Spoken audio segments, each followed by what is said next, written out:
Nadie escribió esa frase. Ningún cronista de la corte. Ningún eunuco apostado detrás de la puerta. Ningún sirviente temblando con una bandeja entre las manos. Ningún hijo, años después, confesando lo que alcanzó a oír.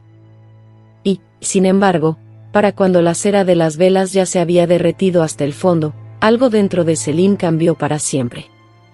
Dejó de querer ser amado. Y en el mundo otomano, quizá ese fue el instante exacto en que empezó a ser lo bastante peligroso como para sobrevivir. Porque esta no es, en realidad, la historia de un príncipe débil que heredó un imperio casi por accidente. No. Es la historia de cómo un imperio les enseñó a sus hijos que la ternura podía parecer traición, que la popularidad podía convertirse en sentencia, y que dudar, aunque fuera por un momento, era como ponerse la soga al cuello con tus propias manos. Antes de aquella noche, Selim todavía tenía un rival, un hermano, una madre, y acaso unas cuantas ilusiones. Después de aquella noche, solo le quedó la lección. Una lección escrita con cartas selladas. Con mensajes interceptados. Con padres que mandaban llamar a sus hijos a la tienda imperial, y después ordenaban sacar sus cuerpos. Con madres que entendieron, antes que nadie, que dentro de la dinastía otomana la supervivencia no se trataba de ser el mejor, sino de ser el menos amenazante. Porque la corona otomana no pertenecía al hijo más brillante. Pertenecía al hijo que asustaba menos a su padre. Eso es lo que vuelve esta historia tan oscura. No hace falta explicar demasiado el palacio. Bastan unos cuantos objetos, un pasillo largo, una puerta cerrada, una orden escrita, un cordón de seda. Con eso alcanza para entenderlo todo. Y Selim ya había visto lo que ocurría cuando un príncipe confundía la admiración con la seguridad. Años antes de acercarse al trono, el imperio le había dado un ensayo general, un ensayo con sangre. Todo empezó con una tienda. La tienda de su padre. Y con un hijo que entró creyendo, todavía, que la inocencia servía de algo.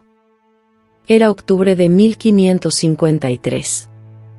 El campamento imperial se extendía cerca de Ereli. El aire debía oler a cuero húmedo, a sudor de caballo, a humo viejo y a hierro.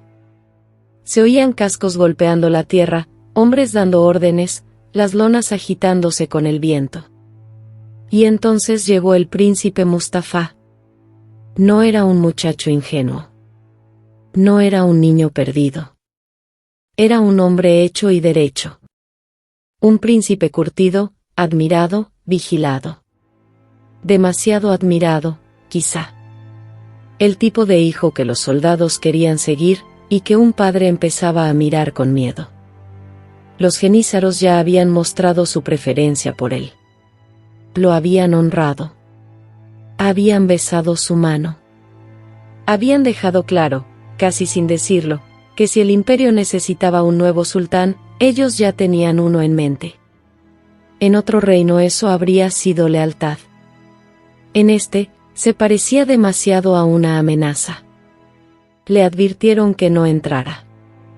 Que hablara con el sultán a cielo abierto. A caballo. Delante de todos. Que no aceptara una conversación privada bajo tela y sombra. Pero los príncipes criados dentro de esa familia eran educados con una esperanza absurda, la esperanza de que, cuando llegara el momento definitivo, el padre siguiera siendo padre. Así que Mustafá entró. La luz adentro debió ser baja. El aire espeso. Silencio. Tal vez el olor del aceite quemado, de la tela cerrada, del cuerpo contenido. Y entonces, de pronto, movimiento. Rápido. Preciso. Sin gritos heroicos. Sin duelo honorable. No era una muerte de campo de batalla. Era una muerte de palacio. Una muerte íntima. Brutal. Los verdugos mudos se le fueron encima. Algunos relatos dicen que luchó. Que se resistió. que el forcejeo fue lo bastante largo como para volverse inolvidable. Lo bastante feroz como para borrar cualquier idea romántica de la realeza. Y luego, el cordón se cerró. Afuera, los hombres esperaban noticias. Adentro, el problema sucesorio acababa de resolverse como se resolvían tantas cosas en la casa otomana, sin sangre visible, pero con toda la crueldad del mundo. La versión oficial hablaba de traición. La historia más profunda hablaba de miedo. Sí, Hurrem y Rustem fueron señalados durante siglos. Sí, hubo rumores, intrigas, cartas, acusaciones. Sí, el nombre de Hurrem quedó pegado a la muerte de Mustafa como si fuera veneno. Pero la verdad más incómoda acaso es otra. Suleimán ya no vio a un hijo, vio a un centro alterno de poder. Vio a un príncipe amado por el ejército. Vio a un posible estandarte para todos los descontentos del imperio. Eso fue lo que Selim aprendió, aunque estuviera lejos. No que un hermano podía ser destruido por las maquinaciones de una madre, sino que un padre podía ordenar su muerte. Que un príncipe no moría solo porque lo acusaran, moría cuando demasiada gente lograba imaginarlo gobernando antes de tiempo. El cuerpo de Mustafa no terminó con el miedo. Lo multiplicó. Maidebran, su madre, quedó condenada a sobrevivirlo. Los genízaros se enfurecieron. Los poetas lo lloraron. Los cronistas discutieron durante generaciones y la trampa la tejieron Hurrem, Rustem, el propio Suleimán o el sistema entero. Selim no necesitó el debate. Le bastó la imagen. Un príncipe llamado. Un príncipe obedeciendo. Un príncipe estrangulado. Y en algún punto, entre el humo del campamento y las noticias que llegaban de regreso a la corte, los hijos que aún vivían entendieron la nueva ley del afecto dentro de su casa. Tu padre puede abrazarte. Tus soldados pueden aclamarte. Tu ciudad puede rezar por ti. Pero si demasiadas personas pueden imaginarte sentado en el trono mientras él todavía respira, la seda ya viene en camino. Y por eso aquella noche con Hurrem fue tan importante. Porque Hurrem ya no hablaba con un hijo inocente. Hablaba con un hijo que había visto las reglas desnudas. Para 1558, Hurrem ya había sobrevivido al escándalo, a la difamación, a la sospecha y a la imposibilidad de parecer inocente ante los ojos de sus enemigos. La llamaron intrigante. La llamaron perversa. La llamaron hechicera, como si una mujer solo pudiera cambiar la política imperial mediante brujería y no mediante inteligencia. Pero dentro de palacio las etiquetas no servían de nada. Lo único que importaba era la cuenta fría de la sangre. ¿Cuántos hijos quedaban? ¿Cuántos enemigos seguían vivos? ¿Cuántas cartas seguían circulando por corredores donde nadie decía nada en voz alta? Selim rondaba ya los 30 y tantos. No era el príncipe que levantaba pasiones. No era el favorito de los soldados. No era el hombre que generaba entusiasmo inmediato. Bayezid, su hermano, despertaba más simpatía. Mustafa, antes de morir, había despertado casi devoción. Selim vivía bajo esa comparación, la respiraba, la sufría. Y Hurrem lo sabía. Sabía algo todavía peor. Un hijo que quiere ser querido se vuelve manipulable. Un hijo que necesita ser perdonado puede ser convocado. Un hijo que confunde suavidad con seguridad no dura mucho en una dinastía así. Imagina entonces el cuarto. No una gran sala ceremonial. No una audiencia pública. Algo más pequeño. Más cerrado. Alfombras gruesas apagando los pasos. Una lámpara de metal soltando luz ámbar. El murmullo lejano del agua, quizá, mezclado con el olor a cera caliente y a rosas. Y Hurrem mirando a Selim no solo como madre, sino como alguien que entiende perfectamente la maquinaria que devora príncipes. Nadie anotó sus palabras exactas. pero el patrón de lo que vino después permite adivinar su sentido. No seas el hijo al que todos vitorean. Sé el hijo que sigue vivo cuando castigan los vítores. No dejes que tu hermano se vuelva indispensable. No dejes que tu padre te imagine impaciente. Y jamás envíes un sentimiento cuando una carta sellada puede hacer el trabajo por ti. Eso vuelve la escena tan cruel. Porque, sea cual haya sido la frase precisa, no fue una charla de ambición. Fue maternidad deformada por la ley dinástica. En una casa donde el fratricidio podía presentarse como razón de Estado, proteger a tu propio hijo significaba, muchas veces, prepararlo para el funeral de otro. Hurrem ya había demostrado que sabía usar las palabras como arma. Sus cartas a Suleimán estaban llenas de devoción, anhelo, dolor, dependencia amorosa, pero también de cálculo. Sabía vestir la necesidad con belleza.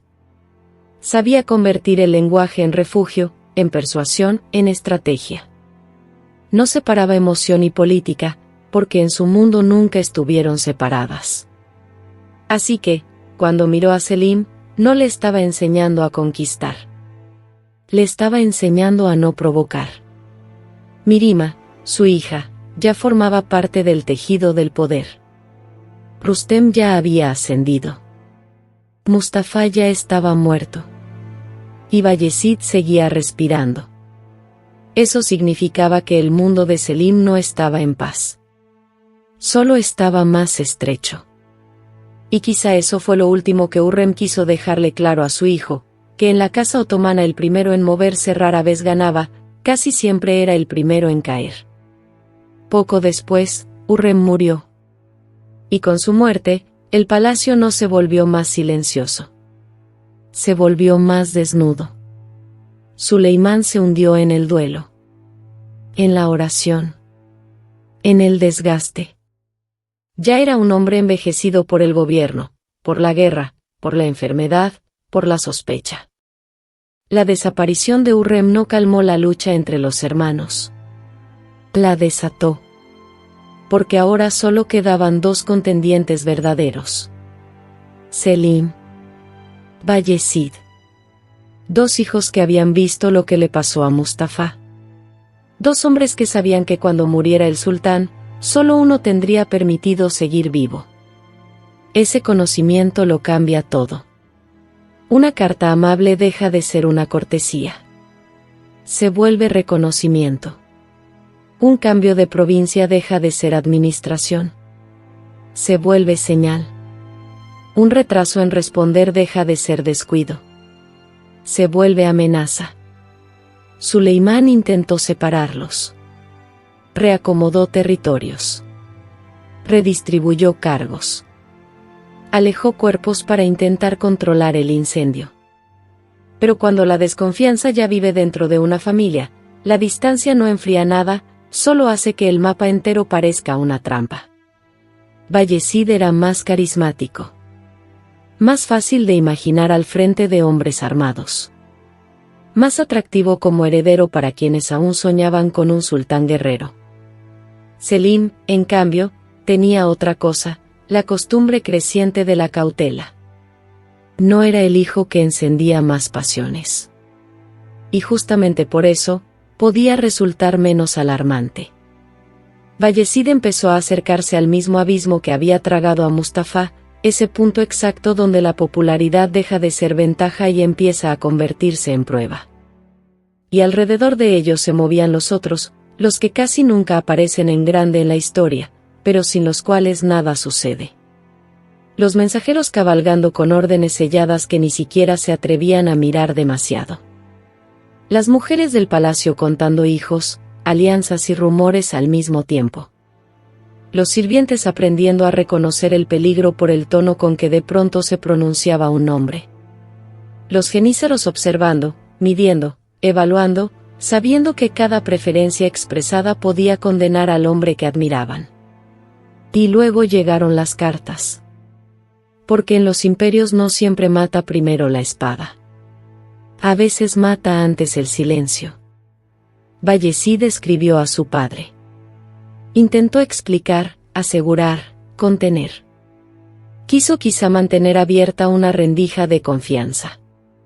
Pero entre el hijo que escribía y el padre que debía leer, había hombres, intereses, miedos, cálculos.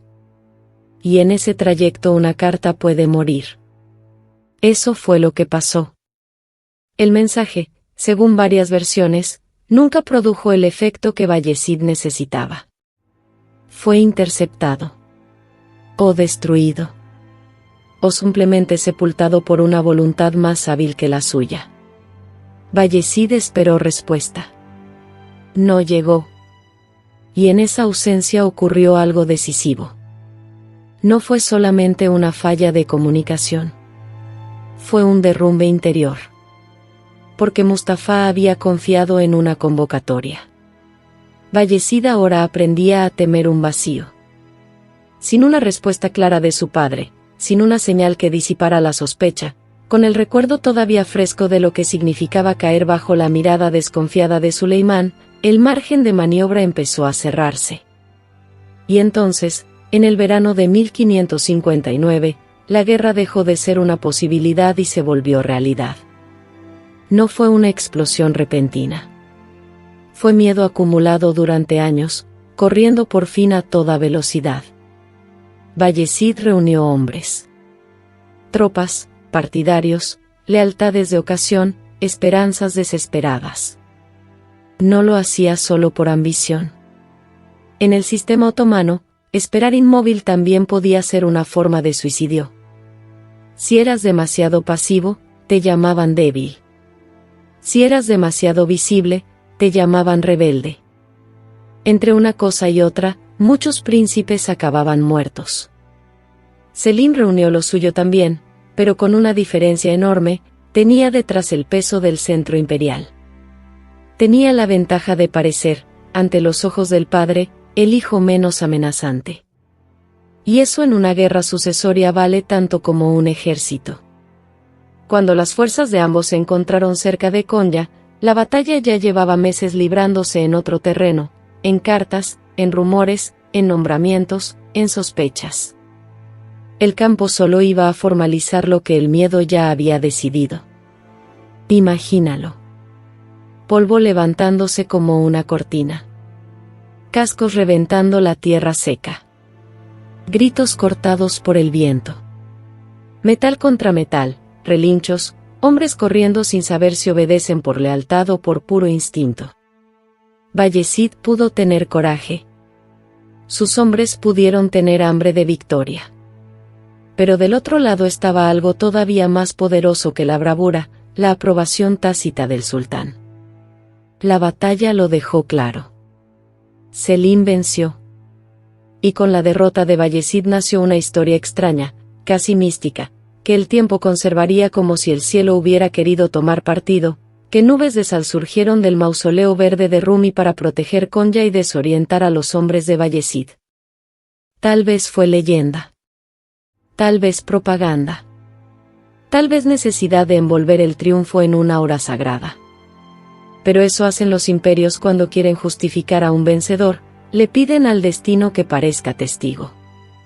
Bayezid huyó hacia Persia. Y ahí está uno de los puntos más tristes de toda la historia, porque huir no es lo mismo que escapar. Huir, a veces, es solo aplazar la ejecución. Cruzó con los restos de su futuro. Con su familia. Con sus hijos. Con lo que todavía podía llamar suyo. Y eso hace todavía más insoportable lo que vino después, porque un hombre puede resignarse a perder su propia vida, pero cuando viaja con sus hijos sabe que ya no está cargando esperanza, sino testigos, herederos, posibles rehenes, posibles cadáveres. Satamás lo recibió. Claro que lo recibió. Los reyes entienden el valor político del hijo desesperado de otro rey. Bayezid no era solamente un exiliado. Era una ficha. Un instrumento de presión. Un insulto vivo para la sublime puerta. Una oportunidad envuelta en sangre dinástica. Al principio hubo hospitalidad. Debajo de ella, comenzó el regateo. Suleimán exigió su entrega o su muerte. Tahmasp dudó, midió, negoció. Se habló de oro, de favores, de territorio. Y mientras los grandes hombres intercambiaban exigencias, el tiempo hacía lo suyo, iba vaciando la esperanza de Bayezid poco a poco. A veces la historia se obsesiona demasiado con las batallas y olvida los cuartos de espera. Pero aquí, la espera es parte del horror. La ropa impregnada del viaje. El olor ajeno de un palacio extranjero. Los niños haciendo preguntas que nadie quiere contestar. Los pasos del pasillo, cada noche, sonando como si pudieran ser los últimos. Bayezid debió entenderlo por etapas. Primero, que el refugio no era refugio. Luego, que la hospitalidad tenía precio. Y al final, que ya no estaba siendo protegido, sino conservado. Con el tiempo, la decisión llegó. Las fuentes difieren en algunos detalles, en algunas fechas, en algunas cantidades. Pero coinciden en lo esencial: Bayezid fue entregado. Los agentes otomanos estuvieron presentes. Fue estrangulado. Sus hijos también. Y ahí la historia se quiebra de una forma distinta. Porque hasta ese momento podría intentarse leer todo como una lucha brutal por el poder. Pero cuando aparecen los niños, ya no hay excusa que alcance. Ya no hay teoría política que limpie la escena. Uno de los relatos cuenta que Bayezid pidió permiso para besar a su esposa y a sus hijos por última vez. Le respondieron que no había tiempo. No había tiempo. ¡Qué frase tan helada! ¡Qué frase tan perfecta para resumir un sistema entero! Años de negociación, de cartas, de esperas, de amenazas, de cálculo, y al final no había tiempo para que un padre se despidiera. Los verdugos hicieron su trabajo. No como monstruos de leyenda, sino como funcionarios de una lógica imperial. Ahí también está una verdad terrible del mundo otomano: el terror dinástico no se movía solo a través de grandes villanos. Se movía a través de hombres que cumplían órdenes. Oficiales. Intermediarios. Ejecutores. Personas para quienes la muerte de una rama familiar era simplemente el asunto del día. ¿Y los niños? Los hijos de Bayezid murieron con él, o poco después, según la versión. Porque el imperio no temía lo que eran en ese momento. Temía lo que podían llegar a significar más tarde. Un niño con sangre dinástica no era un niño. Era una futura bandera. Una excusa para la rebelión. Un reclamo viviente. Así que había que cortar la rama completa. Limpia. En silencio. Imagina el cuarto. No como en el cine. No con música grandiosa. No con discursos.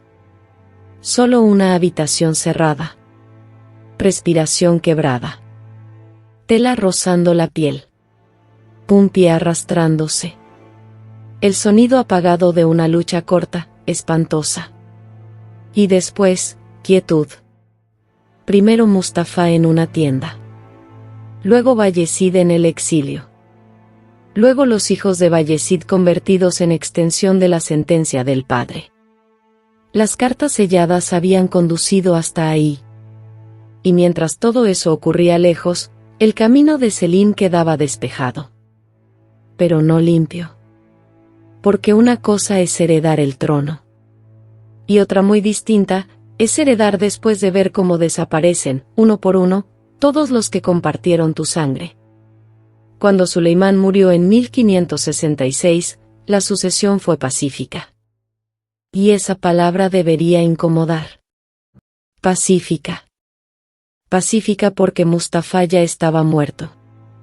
Pacífica porque Bayezid ya estaba muerto. Pacífica porque los hijos de Bayezid ya estaban muertos. Pacífica porque todas las alternativas serias habían sido estranguladas años antes, lejos del momento oficial de la coronación. Así es como los imperios fabrican la calma. Mueven los gritos fuera de escena. Selim subió al trono sobre ese silencio cuidadosamente construido. Recibió un imperio inmenso, poderoso, todavía temido, pero él ya no era el mismo hombre que había escuchado a su madre años atrás. Algo se le había endurecido por dentro.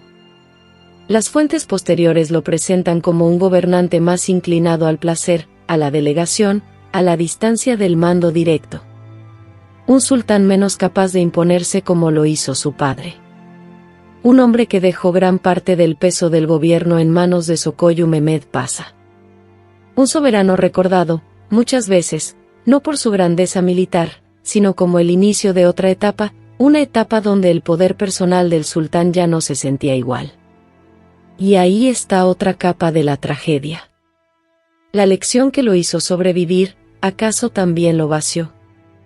Si pasas años aprendiendo a no brillar demasiado, a no parecer demasiado popular, a no inspirar demasiado fervor, a no provocar el miedo del padre con tu propia energía. ¿Qué tipo de hombre queda cuando, por fin, te sientas en el trono? Tal vez exactamente el que la historia recibió. No un gran conquistador, sino un sobreviviente. Un hombre que llegó vivo porque supo no parecer el más peligroso. Un hijo que aprendió también la cautela, que ya nunca pudo quitársela. Y entonces la sombra de Hurrem se alarga una última vez. Muchos dirían que ella hizo a Selim sultán. Y sí, en parte es verdad. Pero la verdad más oscura es otra. No porque le entregara el trono con una intriga perfecta, como si la historia fuera un tablero sencillo, sino porque lo preparó emocionalmente para soportar un sistema que destruía a los hijos más visibles. No inventó la brutalidad otomana. La entendió antes que muchos. Y la tradujo en una forma de supervivencia. Salvó a su hijo, sí. Pero para salvarlo, tuvo que enseñarle a vivir dentro de la misma máquina que ya había triturado a otros. Mustafa. Bayezid. Los hijos de Bayezid. Las mujeres atadas a sus destinos. Los sirvientes que observaron sin poder hablar. Los mensajeros que llevaron órdenes selladas con manos temblorosas. Las madres que descubrieron que proteger a un hijo podía significar condenar a otro. Y entonces volvemos a la pregunta del principio. ¿Qué le dijo Hurrem a Selim aquella noche? No lo sabemos. Nadie lo escribió. Y quizá justamente por eso la frase pesa tanto, porque no existe como cita, sino como herencia. Pero si uno escucha con atención el eco de todo lo que ocurrió después, el sentido se vuelve casi insoportable de claro. No corras hacia tu destino. Deja que tus hermanos lo hagan. Cuando el imperio tenga hambre, procura no ser el primero que vea moverse. Selim obedeció. Y esa obediencia lo convirtió en sultán. Pero también lo dejó solo. Porque eso es lo que casi nunca se dice de los vencedores en historias como esta, que a veces no ganan, a veces solo sobreviven a la eliminación de todos los demás. Y quizá esa sea la verdadera herida de la historia. No si Selim merecía o no el trono. No si Hurrem fue una madre brillante, despiadada, o ambas cosas al mismo tiempo. Sino esto. ¿Qué le hace el poder a una familia para que el amor termine pareciéndose tanto al miedo? ¿Qué tipo de madre tiene que enseñarle a su hijo a vivir haciéndose menos visible que sus hermanos? ¿Qué tipo de padre aprende a desconfiar del hijo que más admiran sus soldados? ¿Qué tipo de estado llama paz a un futuro construido sobre cuellos apretados con seda? Esa es la razón por la que esta historia no se olvida. Porque debajo de las joyas, los títulos, los muros de palacio y los rituales imperiales, siempre fue una historia íntima. Una familia entrenada para ver el afecto como debilidad. Una casa donde la sangre no protegía, comprometía. Un mundo donde la ternura podía ser un error táctico. Y tal vez ese fue el verdadero legado de aquella noche. No que Hurrem volviera a Selim ambicioso.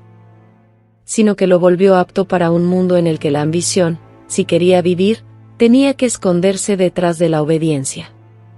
Y ahora la pregunta queda suspendida, ¿cómo debe quedar toda buena historia? ¿Selim fue el vencedor? ¿O solo el último que quedó con vida? Si quieres, en el siguiente paso puedo convertir este mismo texto en una versión todavía más pulida para locución profesional, con respiraciones marcadas, pausas dramáticas más precisas y ritmo de narración para YouTube.